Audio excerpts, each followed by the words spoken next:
हामी पढ्छौँ भजन संहिता 146 अध्यायको 1 पददेखि हामी पढ्छौँ है। यस प्रकार लेखेको छ, विषय मानिस जातिका सहायक। मान्छे जातिहरू है, धेरै धेरै जातिको, धेरै धेरै भाषाका, धेरै धेरै राज्यका मानिसहरू हुन्छन्, तर परमेश्वर एकजना हुनुहुन्छ, एउटै परमेश्वर हुनुहुन्छ, सबैको सहायक उहाँ नै हुनुहुन्छ।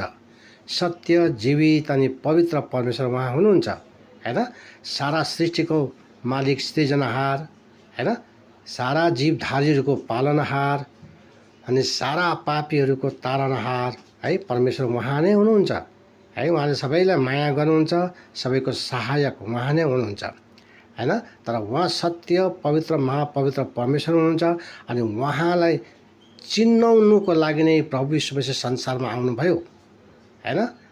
प्रभु यीशु मसीह संसारमा आउनुभयो सत्य परमेश्वरलाई चिनाउनुको लागि, परमेश्वरको वचनहरू लिएर। अनि हामी पापीहरूको निम्ति क्रुसमा बलिदान हुनलाई प्रभु यीशु मसीह आउनुभयो हैन। यसलागि हामीलाई हैन देख्छौँ, हाम्रो परमेश्वर, हाम्रो प्रभु यीशु मसीह प्रशंसाको योग्य हुनुहुन्छ हैन। स्तुति, प्रशंसा हैन उहाँको गर्नु अति नै सुहाउँछ। अनि यस प्रकारले लेखिरहेछ 1 पदमा, परम प्रभुको प्रशंसा गर। ए मेरो आत्मा परम प्रभुको प्रशंसा गर हैन। हाम्रो शरीरले त के गर्छ हैन।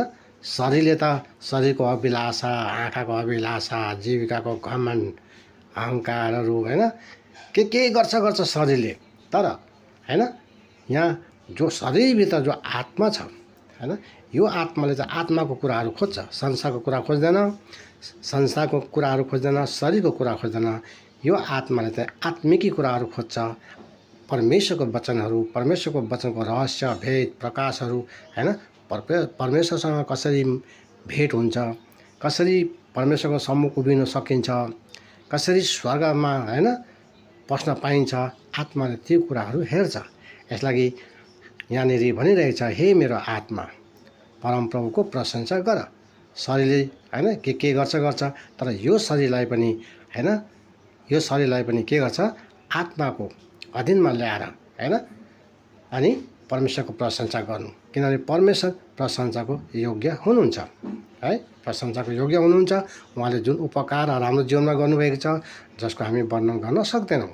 2 पदमा लेखेको छ, म बाँचुन्जेल परमप्रभुको प्रशंसा गर्नेछु, मेरो जीवन रहन्जेलसम्म परमेश्वरको स्तुति म गाउँदै रहनेछु हैन।